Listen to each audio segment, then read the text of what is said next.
Hey guys, what's going on? Movie Man Matt here with a special guest, the one, the only, Mr. Benjamin Pugh, a fellow movie enthusiast. So we are here today to talk about the best and worst movies of 2015 so far.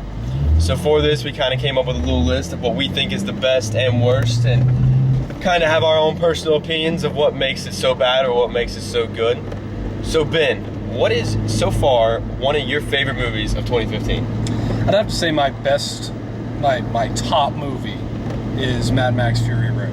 Mad Max Fury Road. Why? What makes that movie so great? You know, I was always a big fan of the earlier Mad Maxes, particularly the second one, Road Warrior.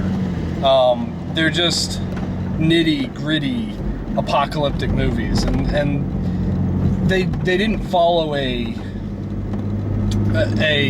design like any other movie at the time. Well, not to mention the fact that like most of those stunts and the car scenes and stuff are primarily real, and George Miller absolutely freaking did a great job when it came to that stuff. Barely used CGI unless it was absolutely necessary in the older films.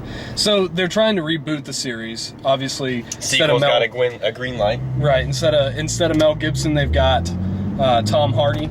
And if there's a criticism about the film, I'd say that Tom Hardy really doesn't say much other than a bunch of grunting noises. His script was literally an index card. Okay, well, on that, what is one of your least favorite movies of 2015 so far?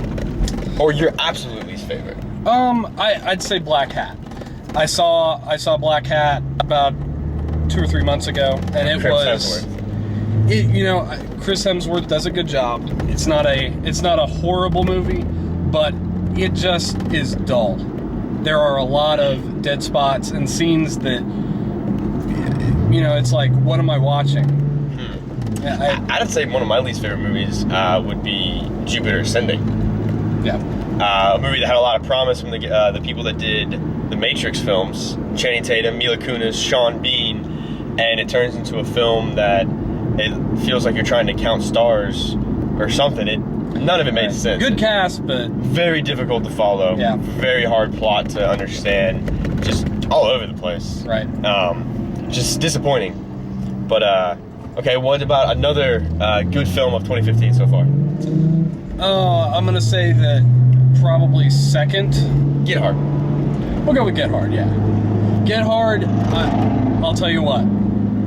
For a comedy with Kevin Hart and Will Ferrell, I mean, that is a duo like I have never seen in comedy before. They just worked really well together. They balanced off each other. It's crazy. It turned into an awesome movie. I mean, but Will Ferrell is a comedic genius, and Kevin Hart is on the fast track to being a great actor. But when you put them together, that chemistry, it's gold. It's awesome. And another one, Kevin Hart, January, one of my favorites had to be The Wedding Ringer with Kevin Hart and Josh Gad. That was a fantastic movie in a lot of ways. Okay, what about another least favorite of 2015? A movie that I thought was going to have a lot of promise was Mordecai. Oh, I agree. Definitely agree. I love Johnny Depp, but this one, he's, I think, relying too much on his own kind of quirkiness. Yeah. The persona that he has to carry out the movie. And it's interesting, but there's not a lot of plot development. Mm-hmm. And it just seems like they're relying too much on him. It's like they combined every Johnny Depp moment and threw it in one movie and tried to make it work. Okay, what about one other movie that you enjoyed this year of 2015? Mine would have to be Jurassic World. I thought that movie was beautifully well done. After rebooting a series after 20 years after the original, I thought that they had a great choice in cast, a great plot idea, and it really worked. And again, another reboot that does well. Exactly. It really, unlike Fantastic Four. Yeah, we've seen reboots that have just fallen on their faces. Oh, badly. But Jurassic World is one that really.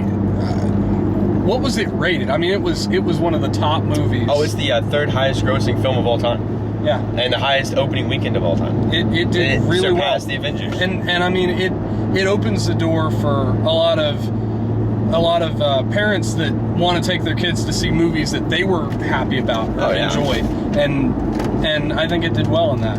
Another movie, Kingsman: The Secret Service. Fantastic. Oh yeah. I mean, brings together those aspects of that you like out of spy movies.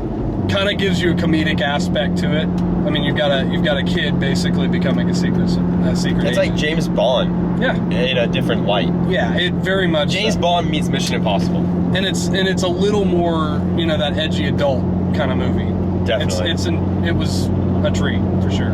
Very much so. My absolute least favorite movie of 2015 is going to have to be Zombievers.